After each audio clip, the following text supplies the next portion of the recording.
couche de forme recouvre l'ensemble des remblais et le fond des déblais.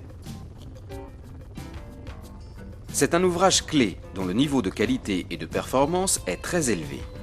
Il doit assurer la résistance de la chaussée et la régularité du nivellement. C'est la dernière étape avant l'intervention des entreprises routières qui réalisent les couches d'enrobés. La couche de forme doit permettre d'assurer la protection du remblai contre les intempéries, d'assurer la circulation d'engins routiers sur le chantier en améliorant la portance, de satisfaire les exigences de nivellement, d'assurer le rôle d'enclume pour compacter les couches de chaussée. Voici un remblai. Sa partie supérieure est appelée arase, AR.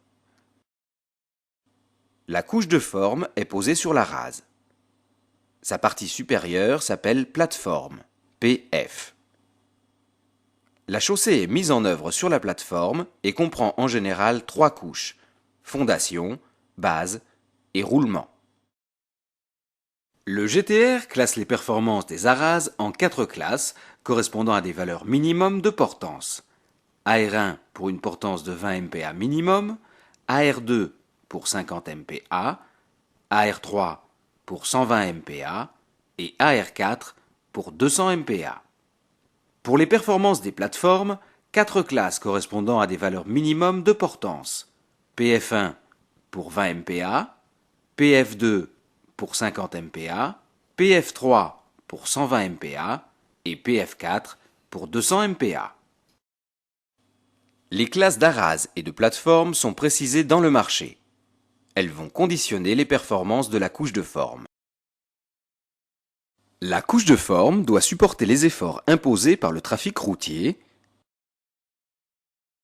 et les répartir sur la surface de l'arase. Si la dernière couche du remblai, symbolisée ici par un matelas, est faible, la couche de forme, symbolisée ici par une planche, se déforme jusqu'à la rupture. Si cette déformation n'est pas corrigée, des fissures remontent depuis la couche de forme et entraînent la destruction de la chaussée. Le terrassier dispose de 3 améliorations potentielles pour éviter impérativement cette déformation. Il peut améliorer la portance de son arase par un traitement approprié, chaud, substitution du matériau, etc. Cette opération consiste en général à créer une PST, partie supérieure des terrassements. Il peut augmenter l'épaisseur de la couche de forme. Il peut améliorer la résistance de la couche de forme en y incorporant un liant hydraulique, par exemple du ciment.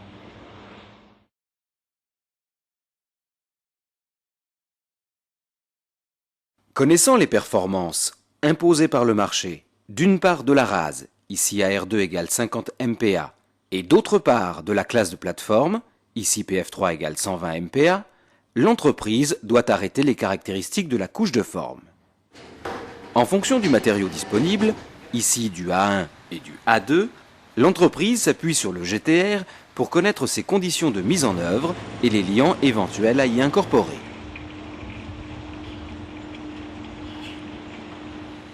Une série d'essais en laboratoire spécialisé lui permet de connaître la classe mécanique du matériau traité. Elle se définit par sa résistance à la compression et sa résistance à la traction. Ces informations permettent de connaître l'épaisseur à donner à la couche de forme.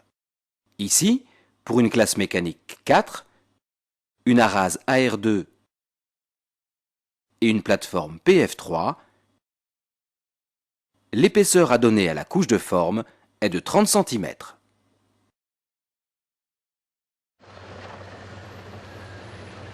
Il existe 2 familles de couches de forme. Les couches de forme en matériaux non traités, généralement des graves, Les couches de forme en matériaux traités, généralement des sols fins. Le traitement peut être réalisé en place ou en centrale.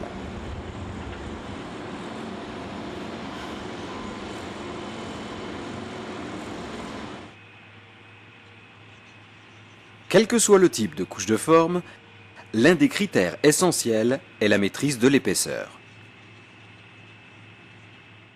Elle dépend du niveau de la rase et de celui de la plateforme. Ici, l'épaisseur est de 40 cm. Le client impose le respect d'une tolérance altimétrique pour la rase et pour la plateforme.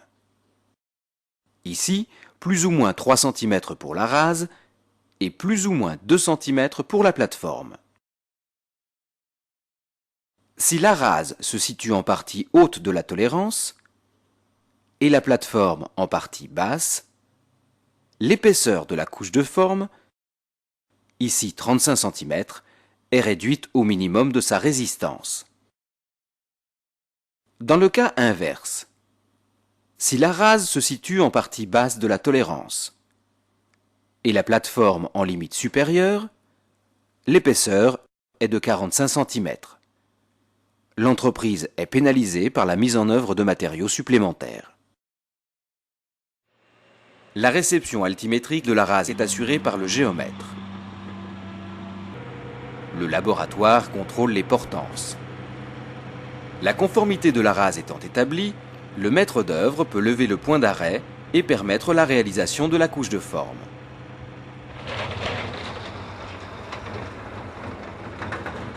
Les prescriptions de mise en œuvre des couches de forme sont comparables à celles appliquées au remblai.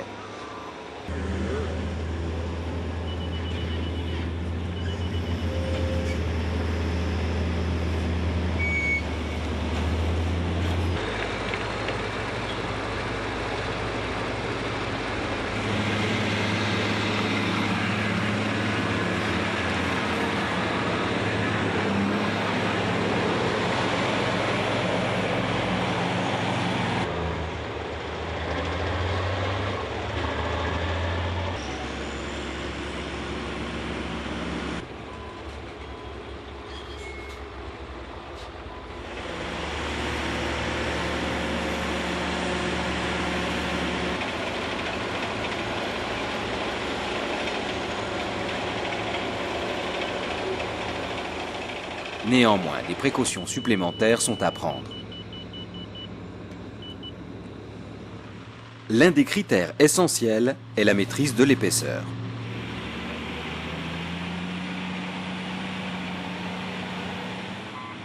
Voici le niveau du matériau foisonné après régalage. Voici le niveau à obtenir après compactage. Le terrassier doit tenir compte du contrefoisonnement dû à l'opération de compactage.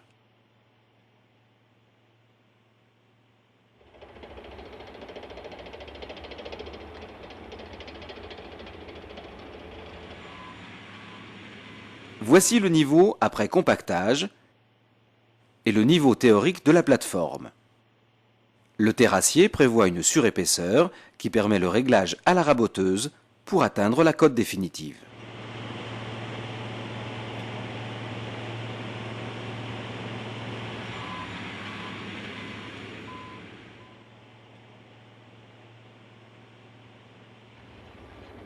Deux techniques de réglage sont pratiquées. Le réglage à la niveleuse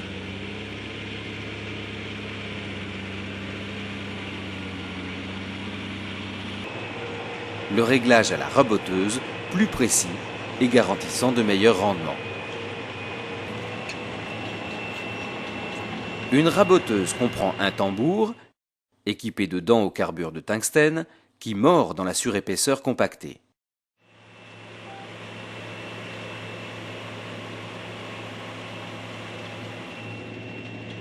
Le matériau ainsi raboté est récupéré et évacué par le camion suiveur.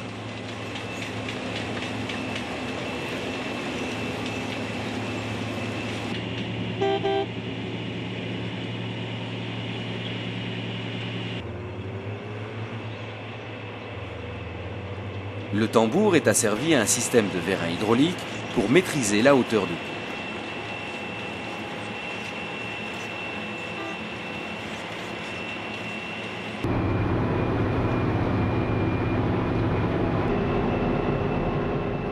À partir d'un plan virtuel, décrit par le laser et capté par les deux prismes, le tambour est automatiquement positionné à la cote.